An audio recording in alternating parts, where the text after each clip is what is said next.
welcome to Contra Mundum. I am Andrew Isker, and I'm here with my co-host, CJ Engel. Hello, CJ. How you doing? I'm doing well. Well, let's jump right in to the events of the week. We don't have a lot of time today. It's going to be a short show. So, number one, the topic on everyone's minds, thanks to Marjorie Taylor Greene, her tweets and comments this week, is national divorce. What do you think about national divorce, CJ? I think it's a great conversation starter. I think it's great because it gets people's minds going about like just the inevitability of the American regime. There's a lot of talk about whether it's possible. I don't really care whether it's possible. It's like its impossibility doesn't really matter as much as our ability to just think through our eternal commitments to the American regime. I don't think empires last forever, and I don't think we should have any like ultimate dedication to the continuity of this regime. That's my initial instinct is like there's just that process of delegitimization that happens when we talk about things like national divorce or secession. So I don't get all upset about it. I also think that the people saying that it's impossible, it kind of implies that something like reforming the system or changing it from the inside and all those things are possible, which I think those things are equally impossible. So I don't put any weight on its impossibility or possibility. I think anything that can just free people's minds from the regime is a healthy thing to do. I think that that's kind of a positive. The other thing that I think about though too on the opposite scale is regardless of its possibility, I agree with the argument that we shouldn't give 1 inch to these people. Like the idea that we should give up our territory, the thing that make us who, like we have a long history with a lot of memories, a lot of struggles, a lot of mountains that have been climbed and overcome. I don't see why we should give away that. There's no reason why we should just let that go and walk away. I think that's kind of that's really undermining our commitment to honoring those that came before us, that died for this land. So there's something that unites us and there's something that should be continuous about it. I think we should delegitimize the regime, but not delegitimize our own heritage. Yeah, I think I largely agree with that perspective that you have there. I think when you mention the topic national divorce, the reaction you get from different people, it's kind of this, like a lot of things, it's this litmus test that kind of reveals what is already there. So you mentioned this topic. Some people hear it, your typical Republican, Paul Ryan, Club for Growth type Republicans. They hear that, or your Adam Kinzingers, your Liz Cheney's, those types of people, Mitt Romney. They lose their minds at that idea because it's the same thing with like January 6th. Like the holy temple of democracy is being violated. Oh, how could you dare say something like that? So you have that reaction for people who, obviously they're against it because they're full on in support of the regime. Then you have the people. I'm sure you saw the tweet of the screen grab from the Sean Hannity program, where it was just comical. I wish I had it here to show the viewer. But it said things like, if we have a national divorce, then red states will be able to have same day elections and paper ballots and things like this. And it's like, buddy, don't you get it? Like to get to that point, like you're already going to have those things to begin with to even begin that conversation. So, you have the kind of like very low IQ, grug brained, oh, national divorce will be great. And it'll just magically happen somehow. So like those people throw aside all practical considerations. There's a lot of people that use it as kind of a cope where it's like, we see how powerless the right is in America, that like red states like Texas, they can't even do anything about drag queen story hour in their big cities or even in medium-sized towns in Texas. They can't, they're powerless to deal with it. And so I think that's another thing we should talk about too, because like a 19th century experience of secession was largely a regional thing, but in our time, the entire breakdown is rural and urban, right? Like my rural area of California is much more conservative and right-wing than the urban centers in Texas. So secession, it has a completely different feel to it than it used to. It's not a concept. Because on the one hand, like the people losing their minds are like Kinzinger is like, oh, that question was settled in the 1860s, just really stupid neocon talking points, is ridiculous, because like the country itself, the United States of America, was founded upon secession. Like that's incontrovertible. That's a fact. It's the way that it is. So like the question of seceding or separating is literally what the country is about. Number one. But number two, it's like, but the forms that we exist within are totally different than the 1770s or the 1860s. Like none of those things exist anymore. And like you said, it's this like national identity. I mean, some of it is, you have this sort of national identity that was forged in America, like it or not, in the 20th century, where it's this kind of homogenized idea of what an American is. Like there's no, New England or the South or the West or Pacific Northwest. Like most of those regional identities are gone, right? It's they've been subsumed into America, and so. But at the same time, there's this bifurcation of what America is, where you have America and you have this rural identity. You have it to a certain extent in the suburbs, in the metropolitan areas. But it's largely rural versus urban. But I wouldn't say it's necessarily only that, because there's a lot of right-wing people in the urban areas. They're totally overwhelmed by the left in urban centers. So some of it is a question of like, where does power lie? Well, it's in the urban areas, whether we like it or not. Like I live in a small town in rural Minnesota, and you live, in rural California. So we see it because we're, ruralites. But I would much rather have like our people that think like us be in the big cities, and with tons of wealth and power and able to dominate things. Like obviously you would want that. It isn't quite as simple as rural versus urban necessarily. I would say it's a little more complex than that, but obviously geographically that's how it lays out in America. But the second part of it is like you get to where I am. Like, so you have your Kinzinger people who are against it, and you're the left obviously against it. Then you have your like Grug Brain Hannity types that are for it. I am, for it, I guess, in a vacuum. But in like reality, like it's a non-starter. Usually it's something people do to cope with their own powerlessness, is bring up this topic, even though I agree with you. Delegitimizing the regime is like number one thing we got to do for sure. So delegitimizing it, very important. But secondly, like it can't be just like, all right, we're going to go do a Red Dawn out in the woods somehow, when I can't even get regular people to stop watching the NFL and like participating in this, godless culture. So like the desire to fight a guerrilla war is like not there. It's not going to happen. Like you're not going to, sacrifice your life. Agreed. It's not possible. It's not possible to do it right now, but it's also not possible to change the system from the inside. Like anything that's ever going to bring us out of this situation is going to take some radical transformations.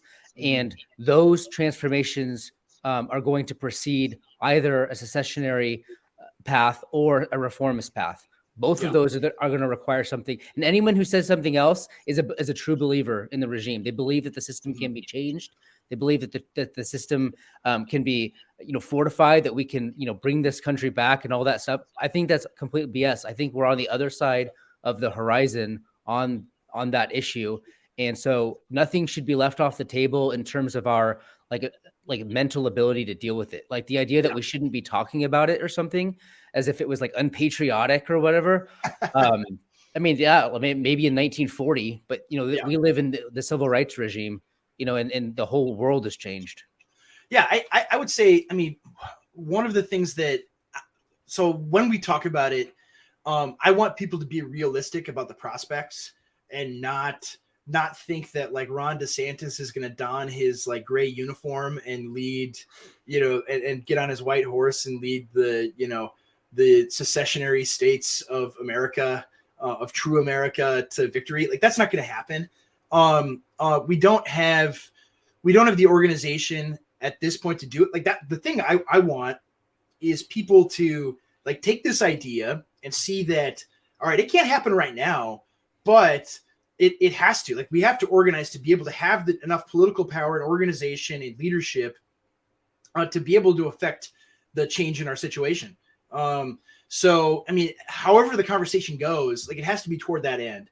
And secondly, the other thing that I think is important to recognize is, like, things, even though, the regime had a banner year, I think in 2023, like, they were able to, or 2022 into 2023. I mean, Ukraine, whether Russia wins in Ukraine or not, like, Ukraine has been a success for them, for all of their goals. Like, they wanted to decouple Russia from Europe. It's been a smashing success for them. And they've been able to consolidate power. They've been able to do a lot of things that they wanted to do. Even like the red wave didn't happen, all these things. Right. And so, like, it can feel like really blackpilling to feel like, oh, they got all this power. There's nothing it's over. That's how people look at it, think about it. But the thing that we have to keep in mind is that, like, there are tens of trillions of dollars of, like, entitlement spending that, I mean, it sounds like your libertarian doomer moment, but it's like, but that's real. Like, that money is real. That is like bookmarked, out for decades from now. That's going to happen. Like, one way or the other, like, there is financial catastrophe that is going to take place that there's no way around. Right? Other than, like, genociding tens of millions of people. Like, there's no way around it. Like there's some type of financial collapse that really is going to happen, and like the libertarian, gold bug, like, buy gold here, people, all day long, like that kind of stuff. They always want you to think it's, like, right around the corner. Like, it's a couple months away. But I mean, it could be after we're dead, for all we know, but it's going to happen. Like, there is going to be some type of moment where the regime cannot supply itself any longer. I mean, it almost feels like it now with how much inflation there is and how bad the recession is getting, that we're at a sticking point. And so the thing I want people to keep in mind with this is that if there is some kind of massive, huge collapse on the horizon financially, where the regime will lose power, the way things presently are is, like, big giant Antifa mobs could be activated and just go kill everybody. If that happened, like, tomorrow, like, we don't have the organization, even like in our local communities, to be able to resist that. Right. If there was a collapse, right. Because that's a lot of the national divorce talk is kind of contingent on collapse of the regime of some sort. And I think that's an underappreciated point too. Like, as ridiculous as things have gotten at the federal level, and they are out of control in certain ways, I think they are still the world's strongest regime. The empire is still strong. The empire, at the snap of its finger, could make almost anything happen. They have these big theatrical shows about, like, how January 6th was almost like a complete takeover, but literally within 5 seconds they could shut anything down in the world that they want to. Like, the regime is extremely powerful, and if you think there's going to be, like, some sort of meaningful exit from the regime, like, you have like, the reality is so much different than that, because the regime will shut anyone down that does, like, so anything that's meaningful, like, even like Ron DeSantis, the things that he's doing in Florida, it's only because he is authorized to do so. Like, he's tolerated.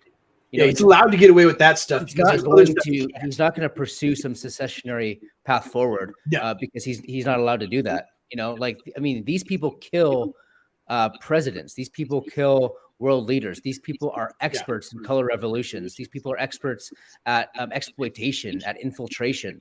They are the most powerful regime in the world, and they don't want their regime to disintegrate, and they will do anything possible to prevent that from happening. Yeah, and so that's, I mean, both those things are true at the same time. It's wild that the power that they wield is massive. I mean, really, this historical amount of power over massive human population that really it's hard to compare. But at the same time, like they are cashing, checks on tomorrow's money.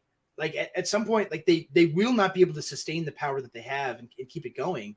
Plus you have like a declining population that they're not going to be able to backfill with, totally wide open borders. Like that's not going to work. And so like, if you're looking at like long-term stability of the regime, it's not there, even despite the power that they have. And so the thing looking at it and analyzing the situation from that perspective, what needs to be done is are people building things within, parallel to the system, and consolidating political power where they can, whether that's in rural areas, local areas, in their suburbs, whatever, taking hold of certain issues. Like the groomer issue is a big one, an important one. And CRT and all of these things, like taking hold of people and ideas and organizing them around that to be able to fight this stuff. Because like the day is coming when things will start to fall apart. And if that happened today, we would be in rough shape. Like it would be really bad. We don't have the political institutions or structures to be able to withstand whatever would happen. So that's got to be the goal, is like to be able to survive, to have our people survive into, the next 20, 30, 40, 50 years. So with that in mind, I think we've covered that topic well. With the next topic that I wanted to cover was, there's this guy that decided, I had only heard of him this week, and I pay a lot, very close attention to stuff. This guy named Vivek, who is announced his run for the presidency. You have some thoughts. You wrote an article about this. Tell me what you think about this Vivek Ramaswamy. Tell me about him. So yeah, I wrote this article on my Substack just called "Vivek is Not Our Guy," and I kind of just discussed this theme because he recognizes that immigration is a popular topic, especially for like flyover Americans, like legacy Americans. They recognize that their own like ethnic representation is being diluted, and they sense that something is wrong. And he speaks to this a little bit, but then he goes on this classic bait and switch. This is what they always do. They say, well, the problem with immigration is not immigration, but it's illegal immigration, right? like this legislative technicality is like what's wrong with the transformation of American culture. And I think that whole thing is completely BS, because what it does is it treats the country as if it was just this geographical space that anyone who agrees with these ideals can, because there's no underlying or rooted culture here. It's just a bunch of unconnected, unrooted individuals who live here in order to increase their material prosperity. And I completely agree with that entire paradigm.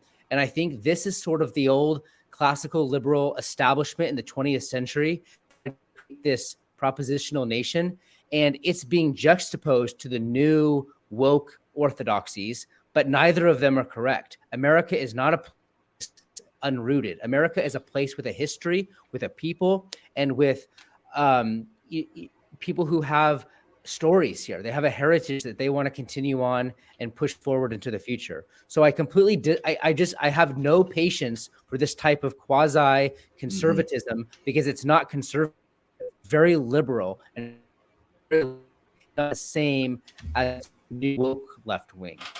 So I wrote this article on the problem with the propositional nation idea, and I really took him to task because I don't have patience for it. Like I just can't imagine that an influx of wealth producing Southeast Asians are going to adhere to and defend the honor and integrity of Anglo-Saxon America. They literally can't. There's no reason to expect them to. That's not that's not some sort of moral failing, because in their country, in their geographical location, it would be ridiculous to expect us to go and honor their own Indian traditions. Right? Yeah, this is heritage, and they need to have the right to defend that. Yeah, this is this is part of a bigger topic. And the thing I thought, when I saw the video, I think he was announcing, I think on Tucker Carlson's show, his run. And someone posted the video, the very first thing he talks about is saying we need merit-based immigration. We need legal immigration. And again, it's this Mott and Bailey, bait and switch that they do constantly. And again, the issue is, and I got into a big Twitter fight, I think last week or something about this issue because there was, I think, this like Michigan State University, there was a shooting, and there was this state senator from with a Hindi name, and was extremely vulgar, F words and things like this about guns. And I'm like, this guy needs to go back. and did I inquire whether he was born here or whether he's second, third, fourth generation or what? No, I didn't. Like he's not assimilated to American culture. Like just like Ilhan Omar is not assimilated to American culture. That I look at it like, I mean, you look at that video of him on Tucker Carlson's show, right? I mean, Tucker Carlson is this WASP, blue blood, East Coast elite guy. And imagine if the situation were reversed, right? Imagine if Tucker Carlson was in New Delhi, in Mumbai, right, on the Vivek Ramaswamy show, which is the most popular show in India, and saying, I'm running for president of India, right? I'm gonna replace Modi, and I'm gonna be your new president, and here's why, right? The people there would not accept it at all. Right. They would say, "This is why do you think you could rule over us?" And so that's the other thing. And the second thing on the immigration question is that, I mean, you look at it again, judging it by how every other country in the world views it, or throughout all of history. If you move to a place, right, if you marry someone from a different nation and you move there, those people would not consider you one of them, even if you married into it. They might not even consider your children, right? Yeah, one of them, or your grandchildren, or even your great grandchildren. It might be 3 or 4 generations of you united to them, be grafted into their culture and assimilating to their cultural practices, their ways of life, their ideas, their beliefs, that finally, right, you become part of them. But if it's not just you, but it's hundreds or thousands of your people, showing up there, right? Say it's India. You would never be one of them. You would still be an American in India, and you'd be part of an American emigre community in India. If I kept, I mean, you look like, we both are critical of American immigration, even in the 19th century with Ellis Island. I mean, we've talked before about how the Ellis Islanders and the political machines that they set up in the urban areas gave us the New Deal. And Josiah Lippincott, he originally got banned on Twitter because he pointed out that every single cabinet member in Joe Biden's cabinet is an Ellis Islander. There's not a single original American in it at all, which is really something. Yeah. This conversation goes right to the heart of who are we? This is an American identity question. Which is something that Vivek in his announcement with Tucker talks about. He's like, we need to revive American cultural identity. And it's like, yeah, I agree. And it starts by saying, like, you're not an American. Like, you're not. Because I mean, my point with Ellis Island is, like, as problematic, right, as many problems as there are with Ellis Island, and the immigration that happened in the late 19th century, right, the people that came over here at least anglicized their names, right? They changed their names to English names so they could assimilate into America, to be part of American culture. And some of them did really well, some of them didn't as much. But he didn't. He has a Hindi name. Like, I mean, that's a meaningful thing. Like, he's identifying, like, his identity as a person is, I am Indian. I'm East Indian. I'm from India. My name is Indian. We didn't change it to move to America to become part of your people. Right, we're maintaining that. Ilhan Omar didn't call herself, Lisa Johnson or something. Like, she didn't change her. Like, she's still Somali, right? Like, that's the thing. Is like that's because there's no assimilation here. Yeah, that's because they've continued on in the myth of a propositional nation. Yes. Well, what makes a nation is someone's assent to a given set of declarations. That's what makes a nation. And I completely disagree. That's also why I disagree with the idea of a meritocracy, because we have affirmative action, which basically, along a line of color and ethnicity, the government can basically pick winners and losers. But the alternative to that is not this colorblind society, because what happens when you have this colorblind society is you still are transforming the culture here. I mean, heritage and legacy Americans should be able to defend what was theirs. So that's my take on Vivek and all that. Well, and because it's not just judging, it's not just judging by like the standard of this this very brutal or Schmittian or Nietzschean, that's the big buzzword, Nietzscheanism, view of politics and view of humanity. Yeah, it's that this is how all human societies everywhere is. There's the in group and the out group. There's your people and there's the other people. Yeah. This is how nations have always functioned. Is you have your people and you have a duty and a responsibility to defend your people. Yeah, right. That's what it is. Like that's when Americans went to war in World War II or World War I or any of the wars that they fought, the reason they fought wasn't because, we're this arsenal of democracy and we love all of the ideas and we care so much about the Constitution and all of this kind of stuff. Like that's the stuff we were taught. That's why they fought the war. But it's because they love their country. Their country is attacked by a foreign power and they want to go fight and defend their country. Like that's why they went and fought. Right. That's why anybody, that's what our generation, the guys who went and fought in Afghanistan and Iraq, right? They didn't go there to because of ideology, because they're like, we really need to make sure women have schools in Afghanistan, right? Or anything like that. It's like, no, my country was attacked. I want to defend it. Yeah. Right. That's why guys signed up to fight. And so that's the very instinctually what people think and view of how you view a nation. And I mean, and biblically, too, you can go to this as well. To become part of Israel, right? Depending on where you came from, you had to be there for 3 or 4 generations before you fully were part of the people, right? Yeah. That isn't like some aberration that God just arbitrarily picked something out to say we're going to pick on the Amalek or on the Moabites or whatever before they could really be part of my people. It's that this is the way nations always function. Everywhere. This is the thesis of Christian nationalism. If you read, Stephen Wilk, this is literally what he's arguing: is that God created us with families, He created us with kinships, He created us with communities, and we should defend those temporal lines of bonds. That's what we should be doing, and that's the Christian case for it. That's Christian nationalism. And it's insane that it even has to be argued. Actually, because this is something that no one even had to think about for thousands of years. It's just instinctual. No one has to write a book to say, hey, you should care about your children and your family, right? I mean, yes. I mean, St. Paul said things like, how to take care of your family and that, and rebuke people who refuse to do it. But ordinarily, no one had to tell the Greeks or the Romans, you should care about your family, that families are good and having children is good. The modern trash world exists to socially engineer all of the instinctive impulses of how God built people out of them, right? Yeah. To think that families are good, that people that are like you, that are your neighbors, that are your friends, that your heritage is good, that you should love it and care about it and preserve it. No, that's all ripped away from people.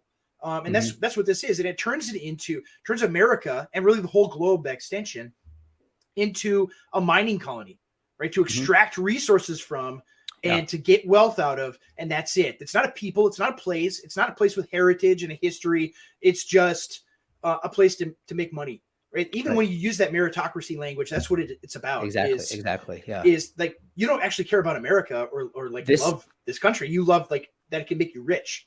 Yeah. That's all you care about.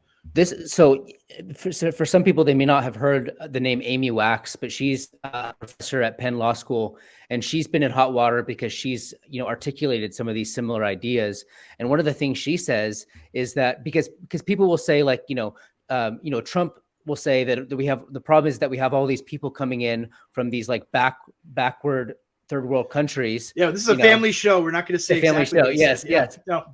But so then the counter to that is, well, actually, there's a lot of CEOs, especially in the tech world, that are coming from Southeast Asia and India, and they're actually very successful. You know, they're millionaires and billionaires. So maybe not everyone is has the culture of the underclass. And she says, you know, that's true, but we're not we shouldn't be a meritocracy. Mm-hmm. They still don't fit in with the American culture, because what it means to be an American is not your capacity to consume. What is meant to be an American is to have similar customs and habits and demeanors and instincts and priorities as the Americans do. Like that's what it means to be an American. So it doesn't really matter if you're good at producing wealth. What ultimately matters is whether you are in the same state of mind as your fellow American. And, you know, unfortunately, when we talk about things like assimilation, because America is transforming at such breakneck speeds, well, it actually may be more of an assimilation for people to come in and just be like this mindless consumer. So unfortunately, like even assimilation these days is, you know, prolonging the problem. Yeah. I mean, we're at a point where like, our culture is being re-engineered in real time rapidly. So like the idea of like, have them come and assimilate to our, like, well, one, it doesn't even exist anymore. Like we need like a moratorium of like 100 years, I mean, just to be able to reset and regain our own culture again. You and I are like heritage legacy Americans, but we don't fit in with the dominant mainstream culture anymore. No. Like, you know what I mean? So like, we're not assimilated, and I try to prevent my kids from being assimilated, because what assimilated means today is to question your gender, right? So, yeah, exactly. And so, no, I don't want to do that, but it's, the other flip side of it too. It's like from a Christian perspective is like, if we care about these other nations, if we care about China and India and, I mean, you know, Costa Rica and Uganda and all these things.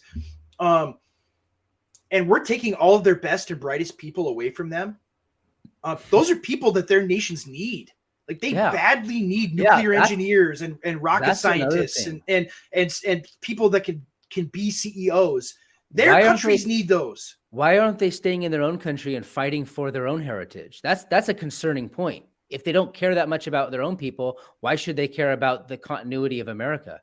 Yeah, exactly. Like that's my other point with this stuff is like those countries, like it's still the nation as shopping mall mentality, right? Nation as factory, nation as mining colony idea is, oh, we could bring these guys, that'll increase our GDP. Isn't that wonderful? And it's like, no, you should care about their country. Now you have a country that has one less really skilled, highly competent guy that can make their situation as a nation even better, right? That's what that stuff matters, and people don't get that. They don't see that. They just think like, oh, well, you're just a bad guy if you don't want people to move here. You're just a meanie. And it's like, no, actually, like I actually care about diversity. Coincidentally, like I care about, like I like that these other nations exist and that they're unique, particular places that they have particular cultures that are different than mine. I like that they have them. I like that they have different food than me. I like that they have that. But if you just put all of the people in the same place and rip them away from what makes them unique and distinct, then you no longer have diversity. You have this homogenous thing. So like when people talk about, oh, diversity is our strength, like, no, it's not. You don't believe in diversity at all. You want everyone to be like a 24-year-old gender studies master's degree holder. Like that's what you want the whole planet to be. So no, I reject that too, entirely. One more topic. I mean, along those lines, we're running short on time here, but I wanted to talk about Trump going to East Palestine and Biden going to Ukraine at the same time, but we can maybe table that for next time. I mean, it's pretty obvious what's going on there. Like one guy cares about our country, our nation. The other guy cares about expanding the globalism to the far ends of the world. So our final topic is regards to a video. It's a video from a couple of years ago that resurfaced. You know, you see the video resurfaces. This video came up again between Tucker Carlson and Ben Shapiro, kind of having a debate. And I think the reason I want to show it and have your reaction to it is because it really demonstrates the distinction between the old wineskins of conservatism from the last 20, 30, 40 years and right? The new wine of what's happening, of a kind of rightist, nationalistic impulse that's starting to take over. So I'll play it for you now.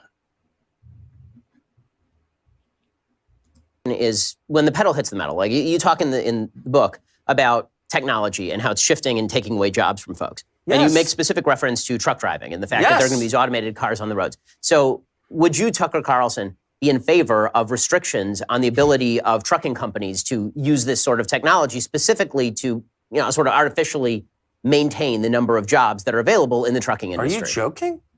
In a second.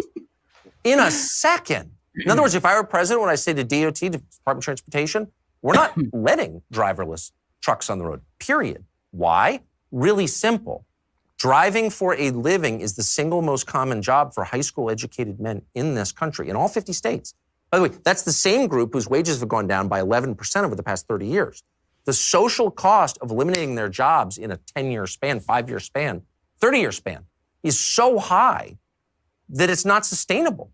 So the greater good is protecting your citizens from, look, capitalism is the best economic system I can think of, I think that anyone's ever thought of, but that doesn't mean that it's a religion and everything about it is good. No, but there's no Nicene Creed of capitalism that I have to buy into. What I care about is living in a country where, decent people can live happy lives, actually. And so, no, I would say immediately, no, are you joking? And I maybe would make up some pretext for public consumption, like, oh, they're dangerous. The technology is not quite finessed. No, but the truth would be, I don't want to put 10 million men out of work because you're going to have 10 million dead families, and the cascading effect from that will wreck your country. So I'm going to ask about the limiting principle there in just a second. But first, let's talk about Talkspace.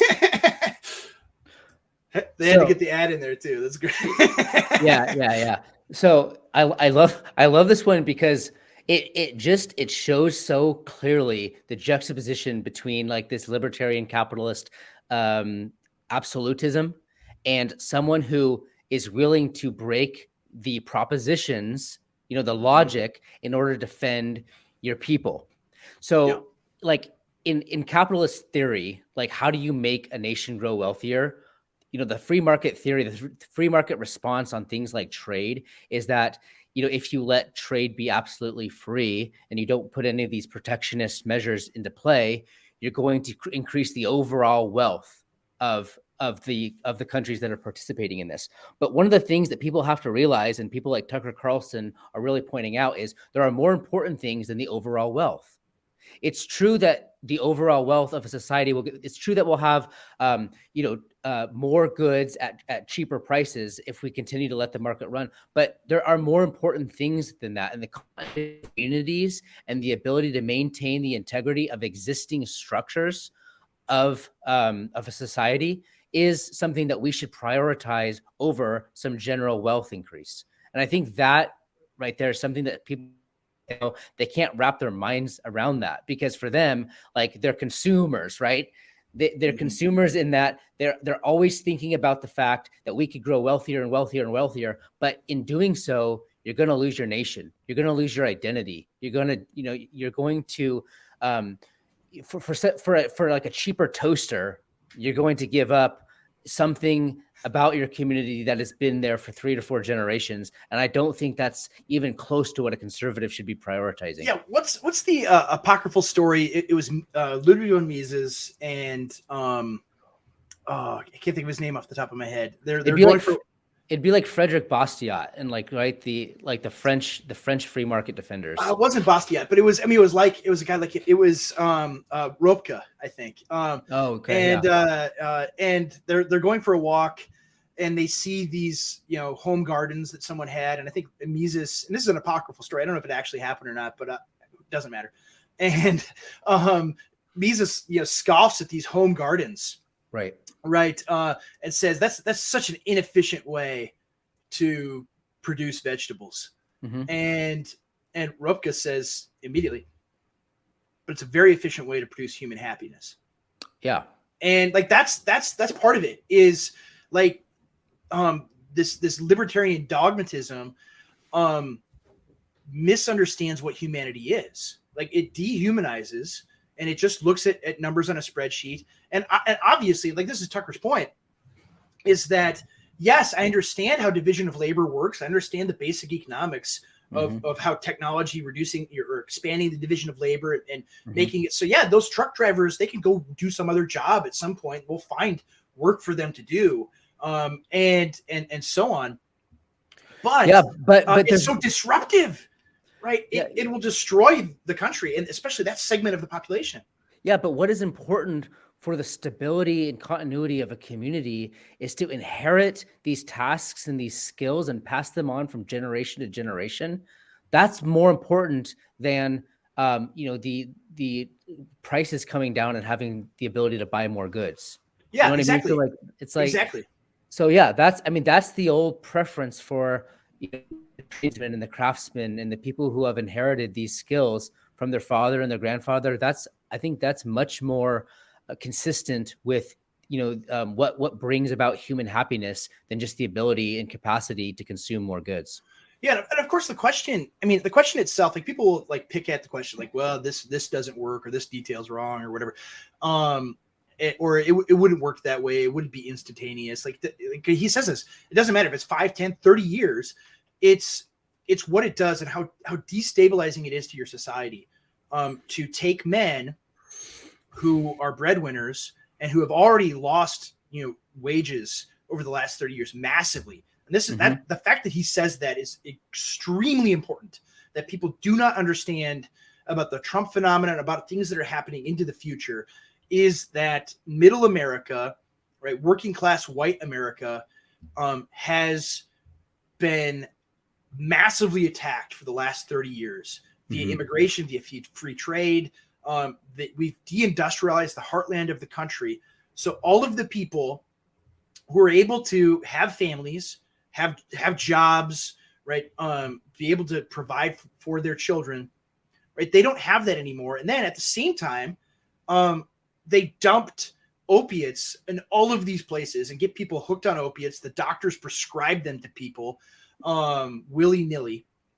And that happened at the same time, right? All this is going on. Like, it's like this warfare that is waged on middle America for the last 30 or 40 years. And it's all like, the backdrop of it is the attitude that Ben Shapiro has, which is, well, who really cares? It's going to help the economy. Don't you understand how economics works? And it's like, no, I do understand how economics works, actually, but I care about my people more than GDP. Like, that's the question is, do you care about your people, or do you care about the gross domestic product? Which is more important? And maybe our country would be a lot stronger if we had emphasized the strength and continuity of families over the production of the import of cheaper goods. Like, because it's true that you can have single college kids in Manhattan that are able to buy more things because of increased trade, decreasing trade restrictions. It's true on that. But in the process, what you lose is the stability and continuity of communities in the Rust Belt or in flyover America. You suck that wealth out of there. And I'll tell you this, I would rather have strong families than wealthy college kids. You know what I mean? Or cheap TVs. Like, I don't care if I could buy a brand new television for $500 instead of $1,500 or $3,000. Yeah, maybe you don't need the television. Who cares? I don't need it. Like, I would rather like be a little bit less wealthier myself and know that all of my countrymen are, have a much better quality of life. Like, that's more important to me. And people are like, oh, that sounds like socialism. Oh my goodness. And it's like, no, it's not actually. It's understanding that like, there's more things important to life than just mere basic economics. Yeah. And so, like, that's I think what the future is going to be, is like people understanding this, that you can't put on a spreadsheet, right, and calculate the social cost of families being destroyed or never being formed. You can't calculate that. I mean, you can, like, it's a very lagging indicator, right, that takes place over generations of policy decisions that are made right now. But you can't do it in real time. You can't know the costs of all these things and what it's doing to the country long term. Like, you don't see that. You have to intuitively know it. And people always did, right? That's the thing that's changed, is people don't get that they're intentionally hollowing out the country in order to make a few more dollars, right? Meanwhile, right, millions of people suffer greatly because of it. Millions of people who are in your country who you should care about, like, suffer. That's like, so to bring up the Trump East Palestine thing again, right? You see that, like, people are like, oh, it's a photo op and it's fake, but like, you see him at the McDonald's and how warm the guy is toward the people. Like, he's not faking it, right? As phony of a guy as he is, like, he actually, it comes across, like, you see this anytime he interacts with real people, like, he just genuinely cares about his people, right? That's the main distinction between him and everybody else, regardless of policy or anything else, is like, you want a guy that like actually cares about his countrymen, right? Like, you want that. You want a leader, and so you see that with like Ben Shapiro. It's all completely separated out. That doesn't matter. These people don't matter. Like, you can almost hear the contempt, right, that he has for the truck drivers that subscribe to the Daily Wire and pay money to hear him talk. Like, he hates those people. Like, he hates them. He hates guys like my dad. My dad was a truck driver. He hates guys like my dad that bring their stuff to him. Like, he would rather you be replaced by a machine, right? That's what he thinks of you. It's disgusting. Yeah. So on that note, I think we're out of time. We're out of time here. But do you have anything you want people to look at, to read, to watch, to view this week?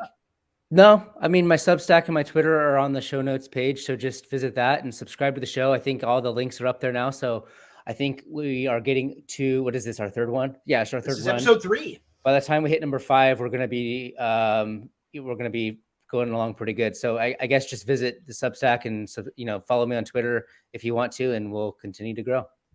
Yes, and for me, I'm going to have more stuff out from Gab News this coming week. A few more articles, and yeah, please follow there. You can find me on Gab and on Twitter, and continue on the discussion. Please, like, subscribe wherever you get your podcasts and videos, and comment. Like, let us know what you think. Tell us. Tell CJ why he's wrong about everything and why I'm right. Like, tell us whatever. The feedback that we've gotten has been great. Make sure also that you follow our head of PR at Contra Mundum Institute. We're all going to make it. Make sure you follow him as well. He's an integral part of our show. Yeah, unfortunately, we don't have enough time to have him on as a guest today. Maybe next time. But for all of us here at Contra Mundum, have a wonderful week, and we'll see you next time.